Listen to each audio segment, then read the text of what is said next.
Our, If anyone we do have the issue of, I think our pianist isn't here yet. oh, that's a problem. That could be. Good thing we can play. If Oh, I can't. Trevor will have to play. if anyone sits in these 2 rows, I was impressed at Yeah. they're way too late. We don't have to worry about it. Well, it's just right here. Nobody sits in the front 2 rows. Yeah, I'll do that. That'd be great. That'd be fine. I'm gonna go ahead and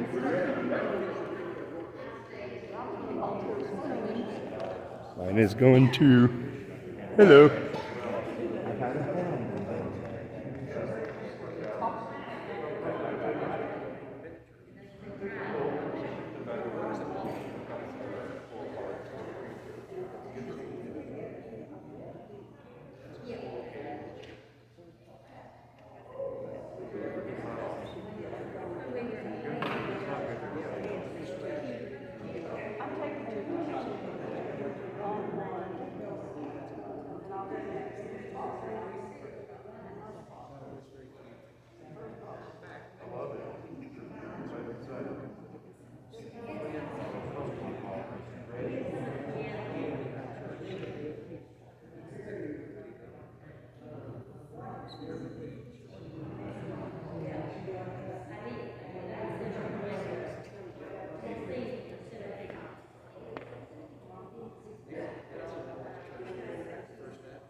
Good afternoon, everyone.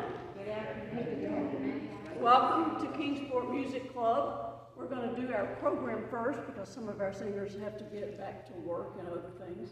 And then we'll have a very brief business meeting following the program. So at this time, I'd like to turn it over to Mark Davis, who will present the program.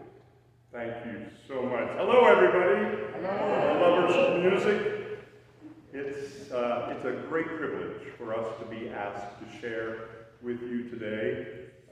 Most of all, members of the Kingsport Music Club, who are people whose lives are focused on music as educators, as musicians, as lovers of the art form.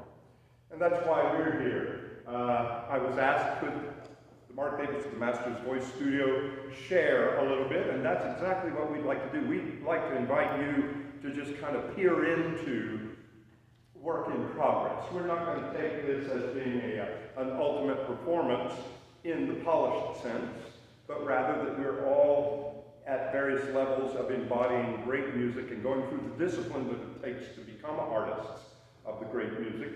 That doesn't mean, though, that we settle for something less than what the great music demands of us.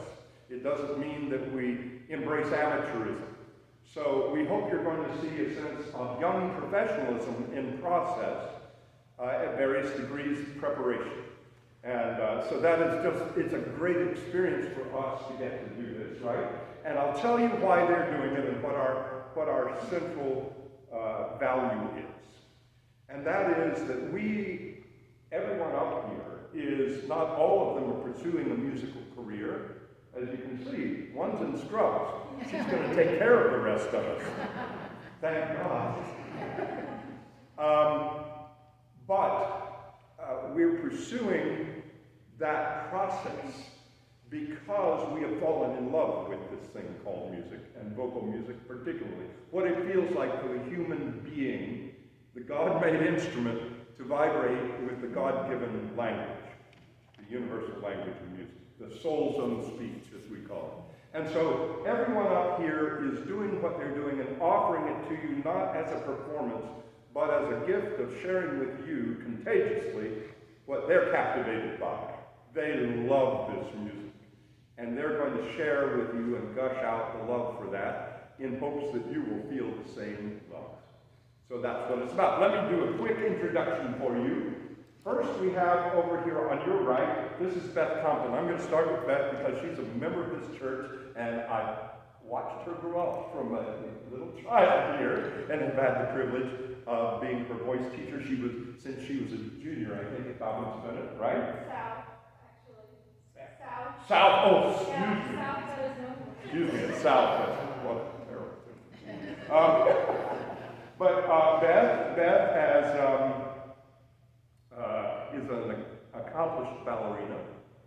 And she has gone on and is now finishing her senior year at ETSU in vocal performance.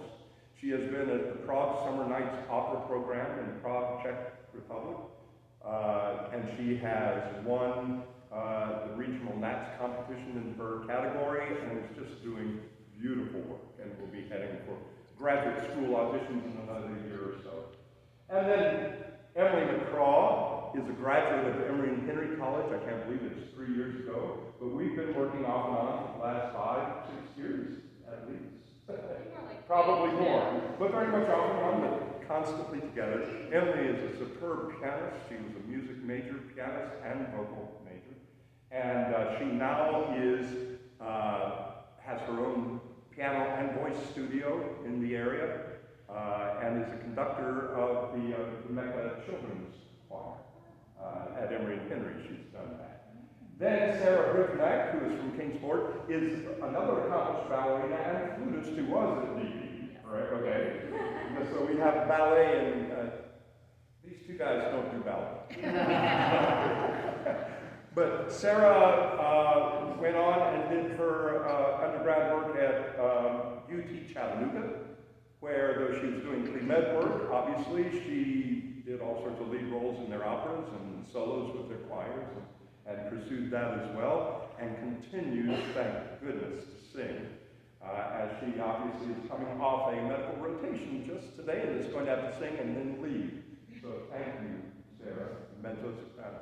And then Noé Amalal is from France and also a native of England. He lived in both France and England, and then came across the pond to do some work at Emory and Henry College and Milligan College, right? And so he was here, and during that time I met him, and we started working. He's been a part of the voice studio for 3 years now, a wonderful lyric tenor voice.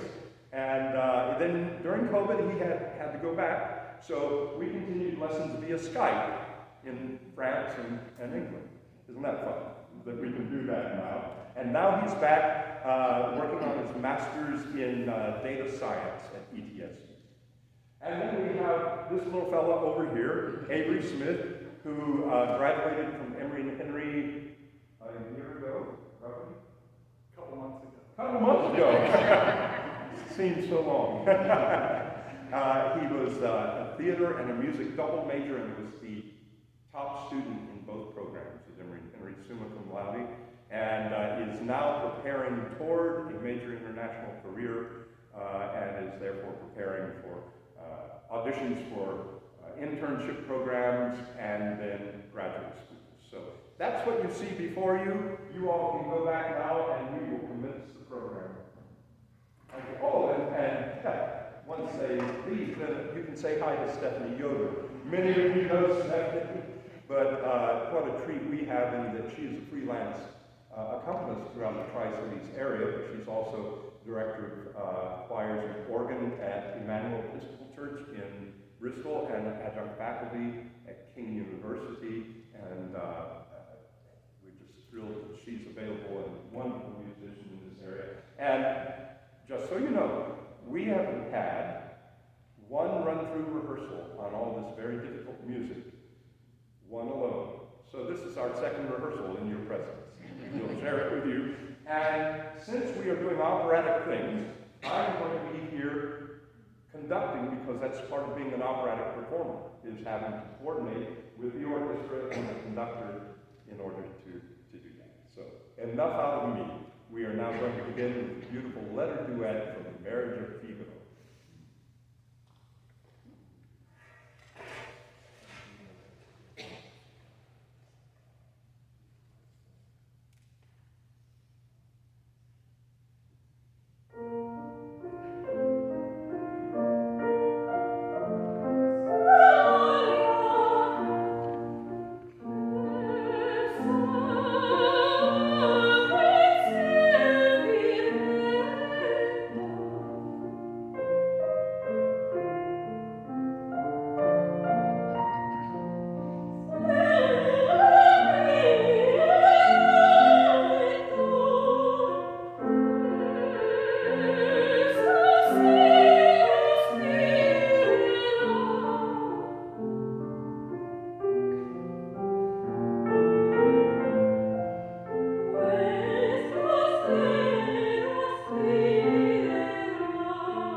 That is what Andy broke into the warden's office and played over the loudspeaker of the prison in that movie that caused the entire population of murderers to stop and be transfixed by the beauty of the music they didn't even understand.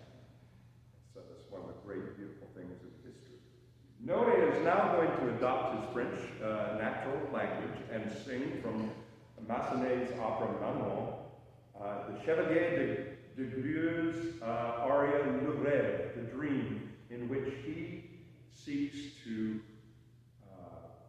get Manon to fall in love with him as he is with her. So he pictures a beautiful cottage out in the woods, this dreamlike setting, and says, it is a paradise, but no, it's not, because you're not there. But if you will, if you'll come, it will be. This is Le Rêve.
She is going to sing the aria Mon cœur s'ouvra ta voix, in which she tries to get Samson to give up his secrets.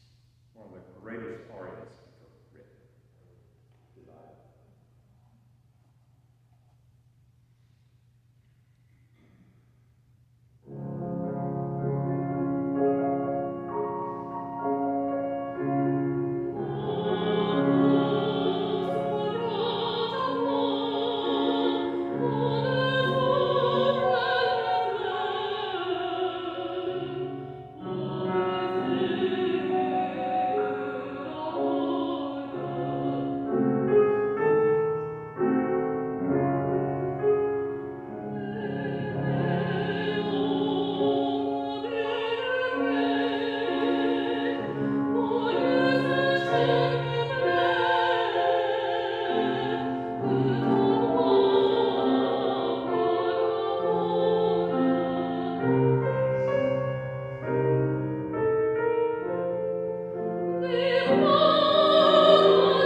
So kudos to both Stephanie and Sarah.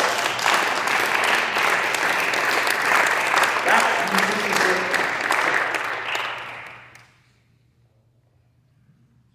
Now Beth is going to come forward and act like my daughter.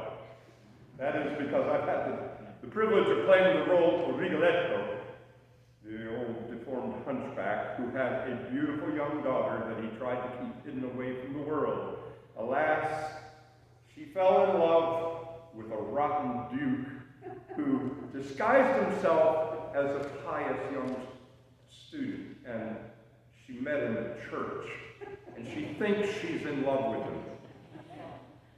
Fathers, don't let your daughter never. So Beth is going to sing Gilda's aria, Caro Nome, Dear Name, Waltier Malde. That's not his name.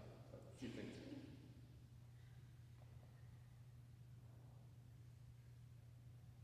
Oh,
Don Carlo. I am Il Conte Rodrigo di Posa. Sounds good, doesn't it? Very nice. Very good.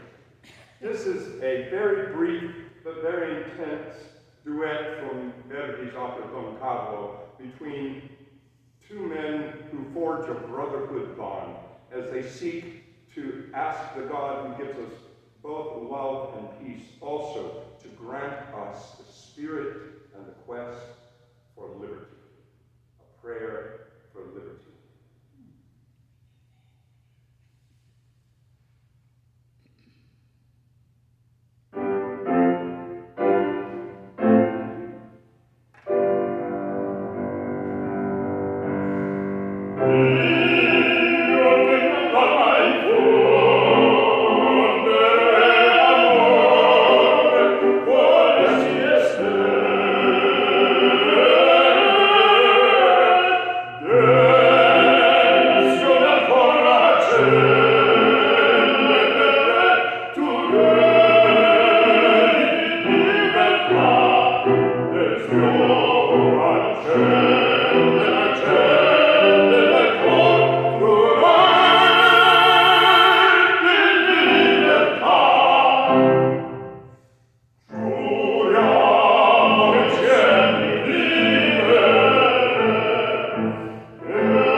Now Beth is Micaela in Carmen, and Avery is Don Jose. Don Jose and Beth and Micaela have grown up together, best friends. His mother is the most precious person in his life, and he loves Micaela. Sadly, he has met this character named Carmen, and Carmen has turned him. Micaela has been sent by his mother to let him know that she's longing for him to come home, and in fact, she's very sick, and she needs him. And she brings him a message and a kiss from his mother. This is very exciting to Micaela, who really does love Don Jose. Kind of goes over his head, but they rejoice together in their care for each other in this tender and beautiful scene duet from the opera Carmen.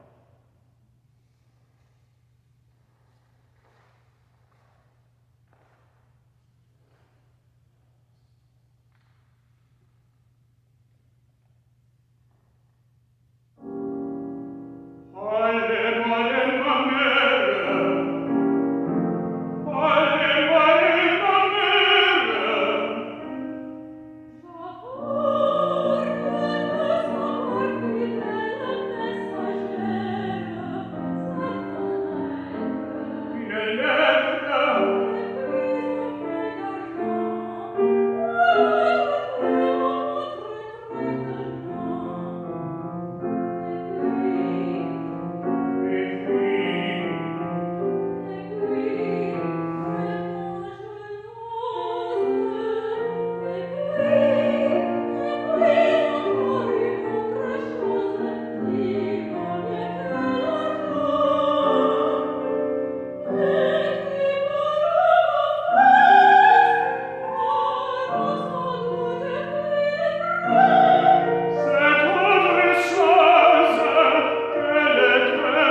be prepared to be very scared. Uh-huh. The baddest person in all of opera is about to show up.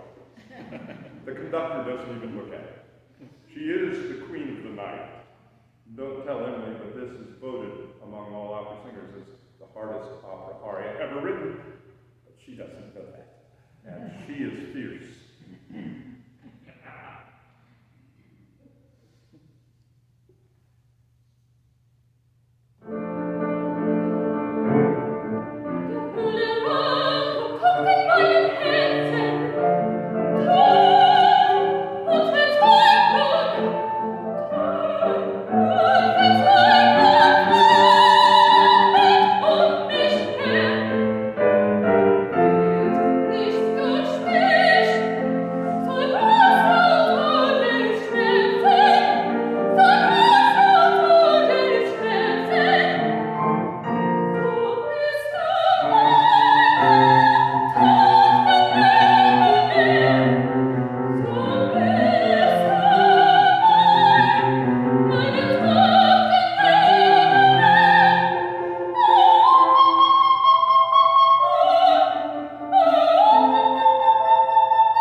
Not for sissies, is it? Thank you again for allowing us to share our process and our love and the great music with you. Avery and I are now going to get to sing one of the most beloved male duet in all of opera, the Pearl Fishers duet. But we are going to do it in not an English translation, but in English, so we hope you can understand us. But this is something that I do as director of music ministry, sometimes finding certain pieces of music to be fitting to carry a worship text. So being inspired by passages from the Psalms and the book of Romans, we are going to sing this as we would within a service, as a prayer and an act of worship.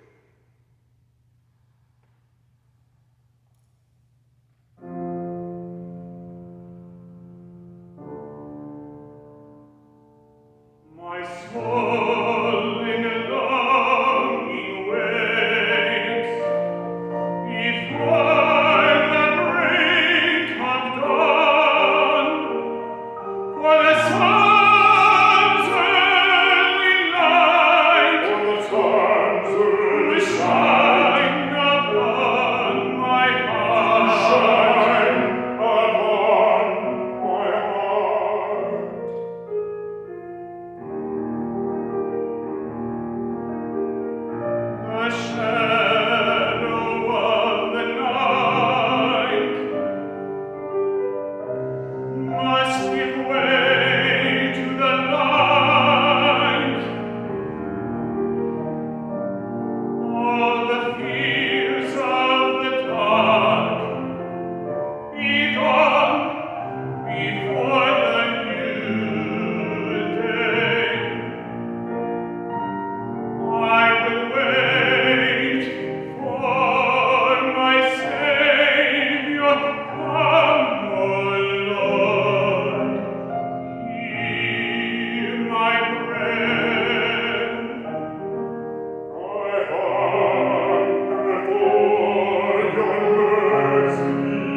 for being here today, guests especially.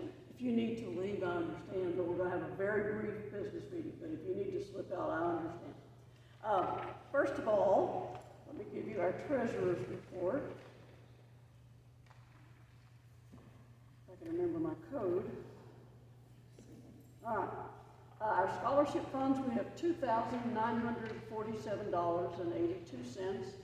And in the general fund, we have $7,462.73. So I think we're holding our own here. I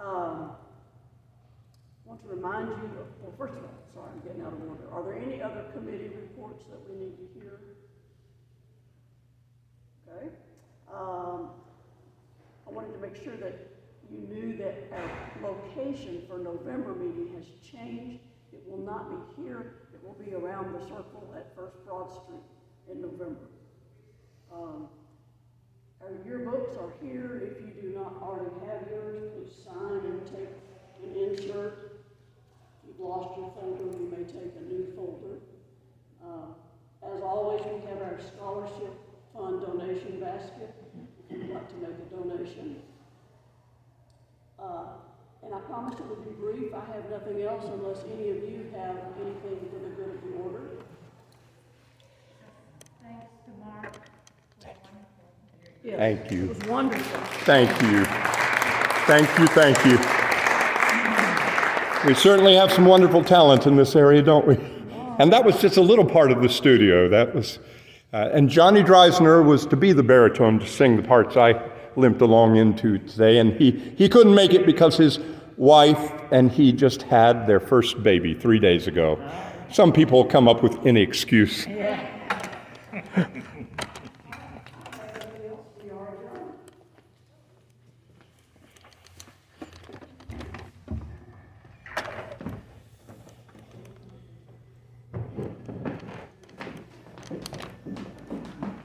Still running.